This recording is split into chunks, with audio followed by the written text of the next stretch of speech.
Hello and welcome to the course of to the course of material science and manufacturing process. And in the previous lecture we have talked about casting process and equipment 1, and in this lecture we will be talking about casting process and equipment 2. And here in this lecture we will be seeing some of the important casting process such as die casting and etc. that we will see. So let's start our lecture with lecture objective, such as to present the principle of different casting processes, and secondly to understand the characteristics of each processes along with their application, advantages and limitations. So now in the expandable mold pattern casting, what are the topic we have to study? We have to study first we have to study about evaporative pattern and investment casting. These are the two types of the expandable pattern casting. First one is evaporative pattern type, and next is investment casting. These two are referred as expandable pattern casting and or expandable pattern casting. Now, what are the uniqueness? They are unique in that the mold and the pattern must be produced for each casting. That means after every casting, the mold and pattern both are destroyed. So that's why they are called expandable mold or expandable mold and expandable pattern casting. Now the typical applications. What are the typical applications? Typical applications are for making cylinder head, engine block, crankshaft, brake component, and exhaust and inlet manifolds and machine bases. The expandable pattern casting is used. Now, first we will see about the evaporative pattern casting. What is evaporative pattern casting? This is also known as lost foam casting. Evaporative pattern casting means patterns also evaporate. The pattern evaporates. So we will see the process, but it is also known as lost foam casting. It falls under the trade name of, it has a trade name that is full mold process. So where there is full mold process or full molding process, that means evaporative pattern casting or lost foam process or lost foam casting. So in this process polystyrene pattern is used, which evaporates when comes in contact with the molten metal. So by heat of the molten metal, the polystyrene evaporates. So this process is known as evaporative pattern casting. Now, this process has advantages such as there is a flexibility of the design. That means the more complex and intricate shape can be made using evaporative pattern casting, or there is no constraint in case of design. So we can make almost any shape using evaporative pattern casting. And next is flux are inexpensive. The box where the casting is being done, where the process is being done, that box is known as flux, and the flux are expensive in case of evaporative process casting. Now polystyrene, this molding material, it is also inexpensive and can be produced easily into patterns having polystyrene can be produced easily into patterns having complex shape, various size and fine surface details. So another, the minimal finishing and cleaning operation means here in case of evaporative pattern casting or lost form process, what happens? Very nominal amount of machining is required. And it can be automated, and it is economical for longer production runs. So what are the use? The evaporative pattern casting mainly used in case of making of automotive components. It is used to make automotive components, or there is automotive application of evaporative pattern casting, and cast iron, aluminum alloy, steel, nickel, and in some case of stainless steel and copper alloy can be cast in this process. So this is evaporative pattern casting. The flexibility of lost form casting or LFC is very useful to make complicated casting assemblies. That means integrate shape. Lost form process is mainly used. Lost form casting is mainly used to make integrate shape, or most complex shapes can be made or can be casted using this process, lost form process, and the surface finish will be very accurate, will be high, and the dimensional tolerance will be very close. So cylinder head, weldments, and simple and weldments that can be made using the evaporative pattern casting, and this is a simple and inexpensive method. So used in maximum foundry work. So now we will see evaporative pattern casting process, how the process works. First, the polystyrene beads are placed. First, the pattern is made. So how the pattern is made? Those polystyrene beads are placed in a die, which usually made of aluminum. So when we place the polystyrene pattern in a die, the polystyrene pattern, and then if we heat the die cavity, then polystyrene pattern expands and take the shape of the die cavity. So again, after that, additional heat is applied to fuse the bead together. So by fusing the beads together, they we got the shape of the cavity, and then after the cooling of the die and opening, the polystyrene pattern is ready. Now so first step is pattern molding. So after the pattern molding, these pattern are gained together to form a cluster. Then this cluster is put into the abrasive surley. This pattern is coated with water-based refractory surley and dried. So there is, after the pattern making, there is coating. The coating is of reflect water-based refractory surley, and after that this is dried, after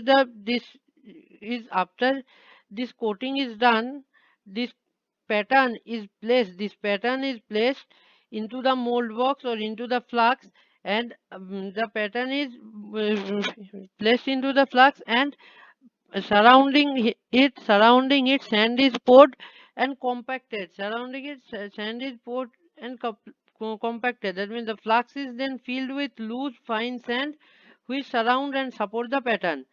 After that, what happened in this process in here, we also make the arrangements for spool, riser, and getting system in the pattern itself, or in the pattern itself. And after the sand compaction, after the compaction of the sand, what we do, we pour the molten material into the pouring basin, and this evaporates the polystyrene, and in place of polystyrene, where that place is taken by the molten metal, now upon solidification, what happens, that molten metal takes the shape of the pattern. Now up now the casting is now the casting is taken out, and further machining has been done as per requirement. Further measuring has been done as per requirement. So this is the process how the evaporative pattern of casting, evaporative pattern casting, or lost form casting work. This is the process. So now we will see about investment casting. So investment casting is also called lost wax process. It is called lost wax process. Why? We will see. So the typical parts which are made by investment castings are component of office equipment as well as mechanical components such as gear, cam, valves and ratchets. Now the term investment, why this is called investment? Because of the fact that pattern is invested that or surrounded with refractory material numerous number of times. So this is why it is called investment. So now the advantages of these castings are casting of high melting point alloy with good surface finish can be done, and close dimensional tolerances with few or no finishing operation can be made using this investment casting. So and this process is also capable of producing intricate shape. Now we will see investment casting. In investment casting, first the process of investment casting, the pattern is made by using wax, plastics such as polystyrene, and by molding or rapid prototyping technique. So this is by molding or rapid prototyping technique. First the pattern is made. After the pattern is made, pattern is dipped into next the pattern is dipped into surely of refractory materials such as fine silica binders. What are the refractory materials? Fine silica binders, which includes water, ethyl silicate and acid, and then that is the method to gain initial coating. So after the initial coating has been done, that material is dried and the pattern is again the pattern is coated. This repetition of this repetition is done to increase the thickness for better strength, increase the thickness of the pattern to for better strength. So this process of investing the surrounded material or investing the refractory surly material is known as invest is due to this process of investing the refractory surly, this process is known as investment casting. Now what happened after the desired thickness of the material, after the desired thickness of the pattern is achieved, what is done? The material is heated, the molding is dried and heated above the melting temperature, and molding material and left at inverted position. That means after the coating is over, it is heated so that the wax or the molding material inside the pattern get melted, and after melting that is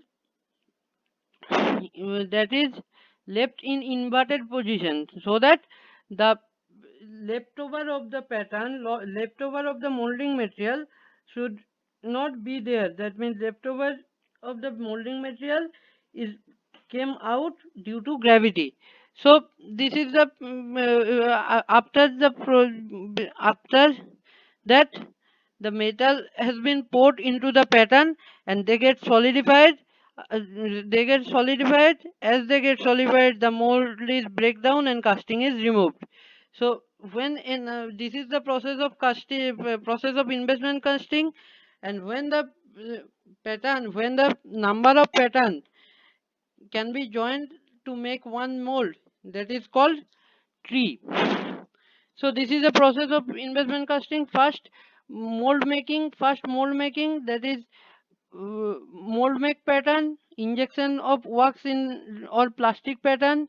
After that pattern is ejected, this is the wax pattern. Now by using this wax pattern, first we make a pattern assembly or tree. After the pattern assembly or tree, we just put the pattern into the Charlie coating. After the Surley coating has been done, after the Surley coating has been done, or after the Surley coating has been invested, the next another step is there, another type of coating is there, that is this coating. And after this coating has been done, it is placed in inverted position, and this is the completed mold look like this. Now by heating in a autoclave, now by heating in a autoclave is a type of furnace. Now by heating in a autoclave, the internal material that is wax or other polystyrene material, or other wax or other plastic, is melted down, and this process is known as pattern melt out. After the pattern melt out has been done, the molten metal is poured into the cavity, and then upon solidification of the molten metal, the casting has been checked out, and we got the pattern as per our desire, and the dimensional tolerance or and the dimensional tolerance and surface finish of the casting and the pattern will be similar. So this is the process of investment casting. Now we will see about the permanent mold casting. Some of the permanent mold casting. In permanent mold casting, these are also called hard mold casting, and two halves of the mold are made from materials with high resistance to erosion and thermal fatigue, such as cast iron, steel, bronze, graphite, or refractory material. So, next, the typical parts that can be made using the permanent mold casting, that are automobile pistons, cylinder head, automobile pistons, cylinder head, connecting rods, gear gear blanks, and kitchenware. These are the application of the permanent mold casting.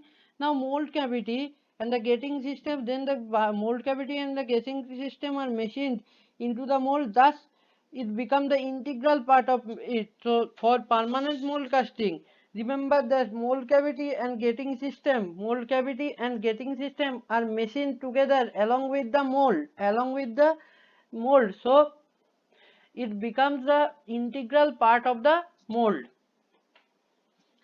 So in order to increase to now these permanent mold castings, permanent mold casting, mold should be used more than one time, and this uh, for the increase of life of the permanent mold uh, the surface of the mold cavity are usually coated with the refractory surly, such as sodium silicate and clay, or for after each and every casting, they are sprayed with graphite graphite. Now this process is usually mostly useful for aluminum, magnesium, and copper alloy, as well as for gray iron. So because of their lower melting points. Now we will see about the vacuum casting. In this vacuum casting, what happened in this vacuum casting? In this vacuum casting, the typical parts that can be made are superalloy gas turbine component with very thin wall can be made using vacuum casting. So what happened here? A fine mixture of sand and urethane are molded over the metal dies, uh, and cured with the amine vapor. Now this amine vapor, this mold is taken, held with a robotic arm, and that immersed into molten metal in an induction furnace. So what happened here? This is the mold cavity. This is the mold. Now this mold is completely immersed. This mold is immersed in this mold cavity, and by immersing this mold into the mold cavity, what happened? Through gate, the mold cavity is completely filled. After when completely filled due to negative pressure. Now when we move up the material, so when we move up the mold cavity or mold, there at that time what happened, the molten metal inside the mold cavity is solidifies very quickly. This is the process of vacuum casting. Now another is permanent casting is slush casting. In case of slush casting, what happened? In case of slush casting, hollow casting, hollow casting with thin walls that can be made. Hollow casting with thin walls can be made by permanent mold casting using the principle of slush casting. Using this principle, this is a process called slush casting. So this process is more suitable for small production runs and generally used for this is more suitable for small production runs and generally used for making ornamental and decorative objects such as lamp beds, etc. Now in the process what happens, the molten metal is poured. First the molten metal is poured into the mold cavity, then the mold cavity after getting the desired thickness or solidification skin. So in the slush casting, what is important, the solidification generation of solidification skin is important. That means remember from the first class that what we said that at first the surface, only the wall of the cavity is solidified. So after the solidification of that wall, if the mold cavity are inverted, if the mold cavities are inverted and leave the remaining liquid metals are poured out, then hollow casting can be made. So this is the process. Here see, first the molten metal is poured, after desired solidification skin can be seen, then the molten metal is poured out. After that casting is broken. After that mold is broken, broke, and the casting is taken out. So this is the process how slush casting works. Now we will see about the pressure casting. So pressure casting, it is also called pressure pouring or low pressure casting. In this case, the molten material are forced upward by the gas pressure into a graphite or metal mold.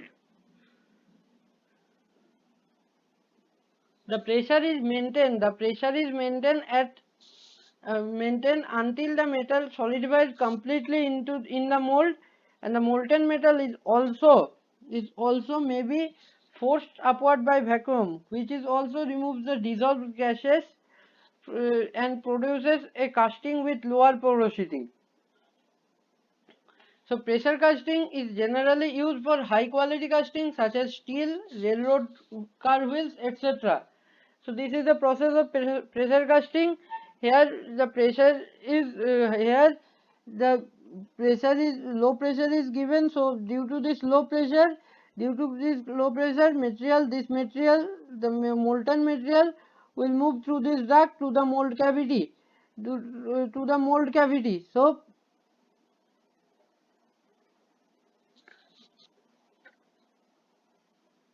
it takes the shape of the mold cavity. So this is the process of pressure casting.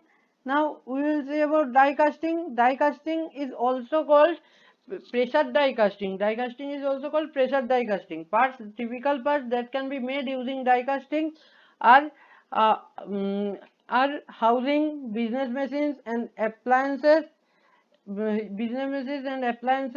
components, hand tool components, and toys. And in the die casting process, the molten material forced into die cavity at a pressure ranging from 700 degrees, 700 MPa, and the process is economical for larger production runs. There are two basic of the die casting process. First one is hot chamber process, and second one is cold chamber process. In case of hot chamber process, what happened? In case of hot chamber process, the chamber is heated, the molten material is heated. The in case of hot chamber process, the material is forced at higher temperature. Hot chamber involves to use a piston which forces certain volume of the metal into the die cavity through a gooseneck nozzle, and the metal is held under pressure until it solidifies and die in the die. To improve the die life and to aid the rapid metal cooling, dyes are usually cooled by circulating the water or oil through the various passageway in the die block. Low melting point alloys such as zinc, magnesium, tin, lead are commonly casted using this process. Now, using cold chamber process, this is the cold chamber process. Here, the molten material is not heated further. The material is not heated further. So, here the material is not heated further. So, in the cold chamber process, the molten metal is poured into the injection injection cylinder or short cylinder. The chamber is not heated, so that's why it is called cold chamber process. The machine can be vertical or horizontal,